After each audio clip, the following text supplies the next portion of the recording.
आइए देखते हैं बैठचंद मजा आएगा। আর দেরি করলাম না, চলে আসলাম সোনার খাঁচা আমার ভাস্তি আর ফ্রেন্ড সহ। আর সোনার খাঁচার কি কথা বলবো, এখানে তো সোনা পাওয়া যায় না, শুধু মেয়ে পাওয়া যায়।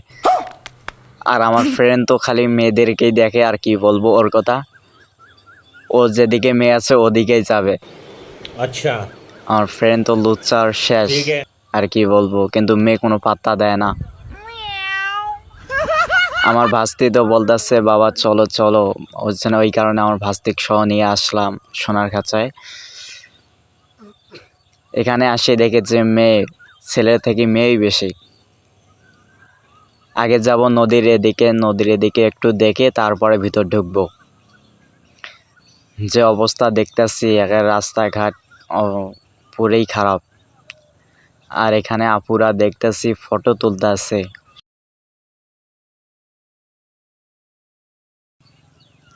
আপু শরম পাইছে মনে হয়, আপু এখন ফটো তুলবে কিন্তু মুখটা ঢাকলো। এখানে একের নামই দেখি, পরে যাবা দেখিস। ওরে দেখি হুজুরও ছবি তুলতেছে, অনেক সুন্দর সুন্দর ফটো তুলতেছে মনে হয়। আমাকে অবশ্য পানির শটটা খুব ভালো লাগে। আমার ভাস্তি সহ নিচে নামলাম, নিচে নেমে এখানে দেখতেছে উড়াধরা সবাই নিচে নামতেছে। সবাই তো পানিতেই দেখতেছে, হাঁটতেছে পানির উপরে। আর আমার ভাস্তিও বলতেছে বাবা পানিতে নামবো। আমি তো বললাম পানিতে নামা যাবে না, পড়ে যাবা। হেসে, ও তো আর বুঝে না, ও পানিতে নামতে তাও চায় পানিতে নামবো এরকম বলতেছে। হোক, পানিতে নামবো না, আমরা এখান থেকে উঠে যাব। আপুরা দেখতেছি ফটো তুলতেছে।